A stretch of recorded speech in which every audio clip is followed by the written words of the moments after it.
Viewers, कैसे हैं आप? खैरियत से हैं? ठीक ठाक, उम्मीद है खैर आफियत से होंगे। आज हम आपके लिए एक बेहतरीन मालूमात लेके आए हैं आपके स्किन केयर के हवाले से। तो आज हमारे साथ मौजूद हैं डॉक्टर साहबा सैयदा सबाहत, FCPS डर्माटोलॉजिस्ट। अस्सलाम वालेकुम, कैसे हैं आप? ठीक हैं अल्हम्दुलिल्लाह। आप कैसी हैं डॉक्टर साहबा? खैरियत से हैं? ठीक है, अल्हम्दुलिल्लाह। अच्छा, इसमें बहुत सारे जो हमारे क्लाइंट हैं, जो पेशेंट हैं, आउट ऑफ सिटी से हैं, गांव देहात में रहने वाले हैं, बड़े परेशान हैं। उनका जो मसला है, सबसे बड़ा मसला होता है, आपको पता है, फेस। अगर फेस हमारा ख़राब हो जाए तो कैसा महसूस होता है? आप तो खुद एक फ़ीमेल है, फीमेल के लिए तो बहुत बड़ी बात है, हालांकि हम मर्दों के लिए भी होता है, मगर स्किन के मामले में फ़ीमेल ज़्यादा सेंसिटिव होती हैं। बिल्कुल। अच्छा, अभी कुछ मालूमात हम अपने व्यूवर्स को प्रोवाइड करेंगे। आज जो हमारा टॉपिक है, पता है वो कौन सा है? जिसकी वजह से खड्डे हो जाते हैं स्किन में, जिसको बोला जाता है एक्नी। अब एक्नी के हवाले से डॉक्टर साहब से हम पूछेंगे और आप देखिएगा, और बहुत अच्छी मालूमात आप लोगों के लिए होगी जो आप घर बैठ के भी अपनी केयर कर सकते हैं। अच्छा डॉक्टर साहब, आप सबसे पहले ये बताएं, कैसे हैं आप? खैरियत से हैं? ठीक है, अल्हम्दुलिल्लाह। अच्छा, ये जो एक्नी के क्या रीजंस होते हैं? एक्नी मतलब होती क्यों है? अच्छा, अगर हम नॉर्मल ह्यूमन बॉडी को देखें तो ठीक है। हमारे बॉडी में बहुत सारे ग्लैंड्स होते हैं। ठीक है। एक हमारी स्किन में ग्लैंड होता है जिसे हम पाइलोसेबेशियस ग्लैंड कहते हैं। ठीक है। इसका नॉर्मल काम जो है वो ऑयल प्रोडक्शन होता है, जिसको हम सीबम कहते हैं। सीबम। अब वो जो ग्लैंड है वो बहुत ज़्यादा चीज़ों के ज़रिए मुतासर होता है, इन्फ्लुएंस्ड होता है, जिसमें हमारी स्ट्रेस आती है, हार्मोन्स आते हैं, उसके अलावा एनवायरनमेंट है, वेदर है, और आपकी डाइट है, और इसके अलावा एज और जेंडर है। ठीक है। ठीक है। ये सारी चीज़ें उन पे मुतासर होती हैं, और जब भी हमारा जो ग्लैंड है वो अपनी जो सिक्रेशंस है वो स्किन पे नहीं ला पाता, वो किसी भी इन चीज़ों की वजह से ब्लॉक हो रहा है, तो उसकी वजह से एक्ने होती है। एक्नी हो जाती है। अच्छा डॉक्टर साहब, ये बताएं कि एक्नी मतलब किस एज में होती है, कब स्टार्ट होती है, मेल में, फीमेल में? देखें, वही मैंने जो बताया कि एज और जेंडर जो है ना, वो मोस्ट इम्पॉर्टेंट फैक्टर होते हैं जो कि एक्नी में को इन्फ्लुएंस करते हैं। ठीक है। ठीक है। अब जो हमारा पाइलोसेबेशियस ग्लैंड्स होते हैं वो नॉर्मली मेल्स में ज़्यादा पाए जाते हैं। इंटेंसिटी जो होती है उनकी और उनकी जो साइज़ होती है वो नॉर्मल मेल में एज कम्पेयर टू फीमेल ज़्यादा पाया जाता है। ठीक है। और उसके अलावा जो एज है वो मोस्टली जो है वो टीनेजर्स एज होती है। उसमें जो है वो उसकी इंटेंसिटी ग्लैंड्स की और साइज वो दोनों ज़्यादा पाई जाती है। ज़्यादा पाई जाती है। विद द ग्रोथ, जैसे हमारी ग्रोथ होती जाती है, विद द टाइम जो उनकी इंटेंसिटी है वो थोड़ी बहुत कम होती जाती है। तो मेल जो जेंडर है उसमें ज़्यादा हमारी होता है, एक्नी होती है, हो सकती है। फीमेल्स में ज़्यादा होती है, लेकिन जो एक डेटा बनाया गया है उसके हिसाब से मेल में पाइलोसेबेशियस ग्लैंड जो है वो ज़्यादा पाया जाता है। ज़्यादा पाया जाता है जी। ठीक है। तो अब हमें बताएं कि एक्नी हो गई, हम फंस गए, क्या हम दानों को हाथों से फोड़ सकते हैं? नहीं, बिल्कुल भी नहीं। देखिए, एक्नी जो है ना वो हमारे पास डिफरेंट फॉर्म्स में आती है। ठीक है। सबसे पहले तो ज़्यादातर पेशेंट्स की कंप्लेन होती है कि एक्सेसिव स्वेटिंग, जो एक्नी के पेशेंट होते हैं वो ज़्यादातर हमारे पास कंप्लेन के साथ आते हैं कि बहुत ज़्यादा पसीना आ रहा है। जो इनिशियल स्टेजेस होती हैं उसमें बहुत ज़्यादा पसीना आना शुरू होता है।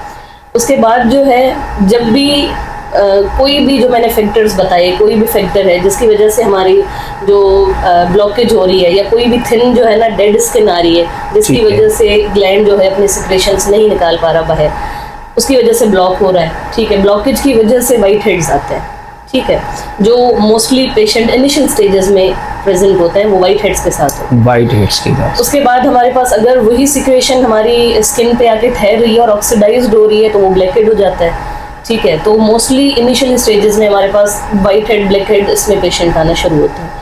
और उसके बाद, अच्छा, जैसे हमारी नॉर्मल बॉडी में हर जगह पे अच्छे बैक्टीरियाज होते हैं, हमारी गट में बैक्टीरियाज होते हैं, उसी तरीके से हमारी स्किन के भी अच्छे बैक्टीरियाज होते हैं। ठीक है। सही।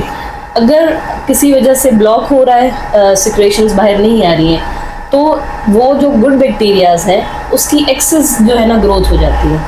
हर किसी भी चीज़ की एक्सेस ग्रोथ जो है वो नुकसानकार होती है। तो इसी तरीके से जब वो गुड बैक्टीरियाज ही एक्सेस में प्रोड्यूस होना शुरू होते हैं तो हमारी एक्चुअल जो पेनफुल एक्नी होती है, पेप्यूल्स हैं, पस्ट्यूल्स हैं, और पेनफुल जो ख़राब एक्नी होती है उसमें पेशेंट प्रेजेंट करता है। ठीक। अच्छा डॉक्टर साहब, मतलब जो इसके सिम्टम्स होते हैं, सबसे पहले वाइट हेड आते हैं जी, ब्लैक हेड आते हैं। व्यूअर्स देख लें आप, अगर आपके साथ ऐसा कोई मसला होता है ना तो समझ लें कि एक्नी आने वाली है, इस्तकबाल है एक्नी का। डॉक्टर साहब अब ये बताएं कि बहुत सारे मतलब टीन एजर्स ज़्यादातर उनको ईचिंग होती है, एक्नी हो गई, अगर हाथ से प्रेस करके उन्होंने एक्नी को फोड़ दिया तो उसके क्या साइड इफ़ेक्ट्स हो सकते हैं? देखिए कोई भी फॉर्म है एक्नी का, ठीक है, चाहे वो बेशक ब्लैक हेड्स हैं, वाइट हेड्स हैं, अगर आप किसी भी चीज़ को छेड़ रहे हैं ना तो उसके नुकसान, ज़ाहिर बात है, अगर आप किसी भी नॉर्मल चीज़ को छेड़ने की कोशिश कर रहे हैं तो वो नुकसान में जाएगी। ठीक है, तो अगर आप छेड़ रहे हैं तो उसकी वजह से आपको इन्फेक्शन हो सकता है। ठीक है, ठीक है। क्योंकि बाहर की हमारी जो स्किन है और जो हमारी नॉर्मल अंदर गुड बैक्टीरियाज हैं उनमें फ़र्क होता है। तो जो बाहर की हमारी स्किन है, अगर आप छेड़ रहे हैं हाथ से तो बाहर के जो एनवायरनमेंट में बैक्टीरियाज हैं वो उस पर जल्दी ग्रो कर सकते हैं, जल्दी ग्रो कर सकते हैं। तो जो है ना वो इन्फेक्शन के तौर पे प्रेजेंट कर सकता है, या फिर उसके बाद अगर वो कुछ अरसे में हीलिंग प्रोसेस में जाके ठीक भी हो गया तो वो पिगमेंटेशन छोड़ सकता है, और वही जो है वो आगे जाके जो कि हमारे खड्डे बन जाते हैं, स्कार्स जो हैं स्कार्स बन जाते हैं, वो स्कार्स में जो है ना तब्दील। उसका डॉक्टर साहब आप हमें सोल्यूशन बताएं कि अगर चलो हमें एक्नी के दाने आ गए और ईचिंग भी हो रही है, उसको फोड़ना भी नहीं है, तो हम इसका कोई सोल्यूशन बताएं ताकि इसको अर्ली ट्रीटमेंट जिसको हम घर पे बैठ के कर लें, तो कर क्या सकते हैं हम इसको, जो है कैसे ट्रीट करें? देखिए घर पे बैठ के ट्रीट करने पे तो ये पाकिस्तान की आवाम है, तो अगर मैं कुछ भी कहूँगी तो कुछ बातें जो हैं उनके दिमाग में समझ आती हैं, कुछ बातें जो है उनको समझ नहीं आती, समझ में नहीं आती, या अगर वो हमारे पास अपने डर्मेटोलॉजिस्ट के पास जा भी रहे हैं और मैं कुछ उनको बता रही हूँ तो वो सब कुछ चीज़ें वो अप्लाई नहीं कर सकते। ठीक है, क्योंकि हर किसी की अपनी लाइफ स्टाइल है, बिल्कुल सही है।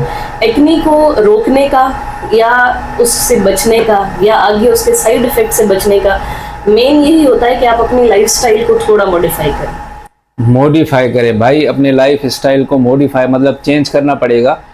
अभी डॉक्टर साहब से पूछते हैं, डॉक्टर साहब वो मतलब ऐसा क्या करें, मतलब इसमें कोई मतलब डाइट में या वाटर इनटेक वगैरह या ऐसी कोई चीज़, या जो अपना ऑयल प्रोड्यूस हो रहा है स्किन के हवाले से, तो वो कैसे कंट्रोल करें? अच्छा, सबसे पहले तो जो बेसिक चीज़ें हैं जो कि हम अमूमन बताते हैं पेशेंट्स को, उसमें सबसे पहले तो आपकी स्लीप होती है कि आपकी नींद पूरी होनी चाहिए। ठीक है, वो ये नहीं है कि नींद आप 8 घंटे बेड पे हैं तो इसका मतलब है आपकी नींद पूरी हो रही है, ये नहीं। जो गुड क्वालिटी ऑफ आपकी स्लीप है ना वो पूरी हो, ठीक है, चाहे वो 6 घंटे ही हो लेकिन अच्छी जो नींद है वो आपकी पूरी हो, ठीक हो गया। उसके बाद जो है आपकी डाइट है कि आप क्या खा रहे हैं। ठीक है, समोसे पकौड़े खा सकते हैं इसमें? अगर वो आपको तकलीफ नहीं दे रहे हैं, जैसे बहुत ज़्यादा पेशेंट्स आते हैं हमारे पास जो कि जिम वगैरह जाते हैं, जो कि प्रोटीन्स बहुत ज़्यादा खाते हैं, या जो वेजिटेरियन होते हैं वो ज़्यादा प्रोटीन्स कंज्यूम कर रहे हैं, ठीक है, लेकिन उनको वो चीज़ जो है वो नुकसान नहीं दे रही है, नुकसान नहीं देती, तो जो चीज़ आपको नुकसान नहीं दे रही है तो वो आप कर सकते हैं। आप अपनी लिमिट में रह के जो आपको पता है कि ये चीज़ मुझे सही है मेरी लाइफ में, वो आप कर सकते हैं। ठीक है साहब, आप मतलब जो क्लाइंट हैं आउट ऑफ सिटी से अपने हिसाब से कोई क्रीम, कोई फेस वॉश या ऐसी कोई केयर कर सकते हैं? देखिए कोई भी बंदा है उसको अपनी स्किन का इतना जल्दी पता आइडिया नहीं होता कि मेरी किस टाइप की है, किस टाइप की स्किन है, ठीक है, तो अपने हिसाब से अगर वो यूज़ कर रहे हैं तो फिर उसको डिफरेंट प्रॉब्लम के साथ फेस करना पड़ सकता है, साइड इफेक्ट्स भी हो सकते हैं, ठीक है। ज़ाहिर बात है आपको अगर अंदाज़ा नहीं है कि आपकी स्किन किस टाइप की है तो आपको वो प्रोडक्ट चूज करने में भी मुश्किल होगी। तो हम तो ये रिकमेंड करते हैं कि अपनी स्किन केयर, जो टीनेजर्स गर्ल होती हैं जो कि नई अपने स्किन पे प्रोडक्ट यूज़ करना शुरू करती हैं स्किन केयर के लिए, तो वो जो है वो अपने डर्मेटोलॉजिस्ट से कंसल्टेशन के बगैर कोई स्किन केयर रूटीन ना करें। जैसे एड्स आती है कि आप ये ले ले, अपना क्रीम ले ले, सनब्लॉक ले ले, तो हमें किसी तो अपनी आपको स्किन टाइप का अंदाजा बताना नहीं होता। कि ठीक आपके है, कुछ उसमें क्या इंग्रेडिएंट्स है जो कि आपकी स्किन के हिसाब से सूट करेंगे या नहीं सूट करेंगे। करेंगे। तो इससे अच्छा यही होता है कि आप अपने एक बार जो है ना शुरुआत में अपने डर्मेटोलॉजिस्ट से कंसल्ट कर लें, ताकि आपको अपनी स्किन के हिसाब से सूटेबल एक फेस वॉश या सन ब्लॉक या नॉर्मल जो मॉइस्चराइजर हम यूज़ कर सकते हैं स्किन के रूटीन में, तो आपका वो आपकी स्किन के हिसाब से मिल जाए। नहीं भाई, बिल्कुल अपने डर्माटोलॉजिस्ट से आप कंसल्ट करें। स्किन की भी एक रेंज होती है, बालों की भी एक रेंज होती है। जिस तरीके से हम खाना खाते हैं ना, इस तरीके से हमारी स्किन और बाल भी ऑक्सीजन लेते हैं। तो बिल्कुल कंसल्ट करें अपने डर्माटोलॉजिस्ट से। ठीक है। अच्छा, ये जो डॉक्टर साहब टीन एजर्स आपने बोला, मतलब एज कहाँ से लेके कहाँ तक, मतलब 13 ईयर से स्टार्ट होती है जाके 24 ईयर्स तक या 20 ईयर्स तक? देखें, ज़्यादा जो टीनेजर्स में आते हैं वो 10 से होते हैं, 10 ईयर्स से लेके 20 10 ईयर से स्टार्ट हो जाता है।